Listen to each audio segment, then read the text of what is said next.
Okay, guys, we are going to start talking about mole ratios. So we're going to use the concept that we learned before, and we're going to answer the following questions. We're going to do this together. So it says, write the equation for the synthesis of ammonia. Now, synthesis means we're going to make ammonia, right? And if we didn't know, there's the formula for ammonia. So ammonia is NH3. I'm going to make NH3. So I'm assuming we're going to start with nitrogen and hydrogen, right? So nitrogen is diatomic and hydrogen is diatomic. So I also assume we're going to have to balance this dude. We're going to have to put a 2 here, at least. So that would make a 3 here, and I believe that's balanced. Okay, so question is, how many ammonia molecules are produced? Okay, so how many ammonia molecules are produced? That would be 2, because there's a 2 in front of ammonia. How many nitrogen molecules were needed to produce ammonia? 1. How many nitrogen atoms were needed to produce ammonia? 2, because this little 2 right here. How many hydrogen molecules were needed to produce ammonia? 3. How many hydrogen atoms were needed to produce ammonia? 6. 3 times 2. What is the ratio of nitrogen molecules used to hydrogen molecules used? 1 to 3. 1 to 3. What is the ratio of hydrogen to nitrogen? Hydrogen to nitrogen would be 3 to 1. So whatever order they ask for them in is the order you're going to put them in. What is the ratio of nitrogen to hydrogen to ammonia? So you can do more than one. Nitrogen to hydrogen to ammonia. How many moles of ammonia were produced? 2. How many moles of nitrogen were needed? 1. How many moles of hydrogen were needed? 3. How many grams of nitrogen are produced? Nitrogen is let's call 14 grams. So I have 2 nitrogens, so we'll call that 28 grams. How many grams of nitrogen were needed? 28 grams. How many grams of hydrogen were needed to produce ammonia?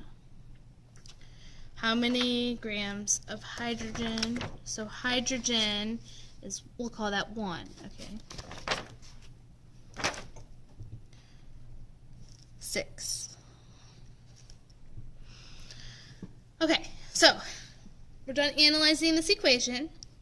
We're going to move on to our notes on mole ratios. So remember from a couple chapters ago, we talked about mole ratios within a compound. Like in water, we have H2O, and we said for every mole of water, we have 2 moles of hydrogen, and we have 1 mole of oxygen. Okay, we said that. Okay. Equations are also going to have mole ratios.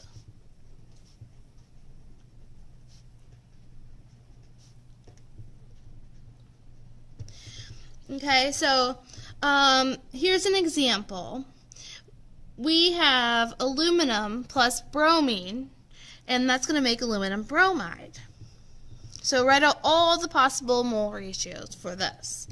So for every 2 moles of aluminum you have,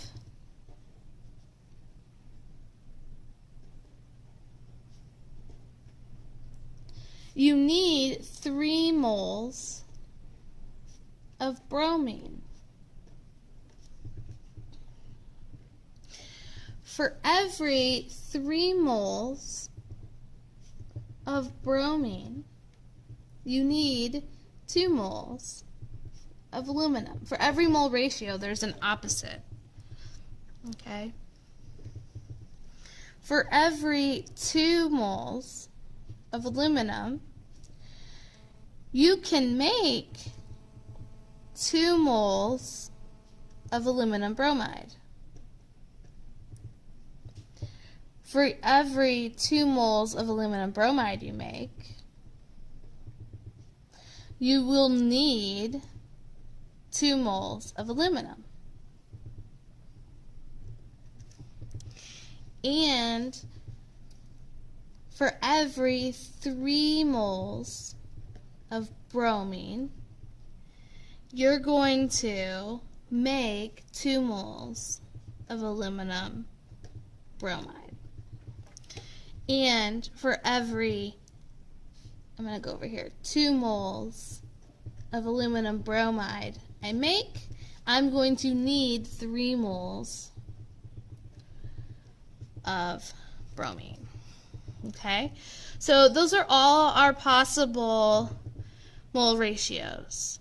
There's a mole ratio between the 2 reactants.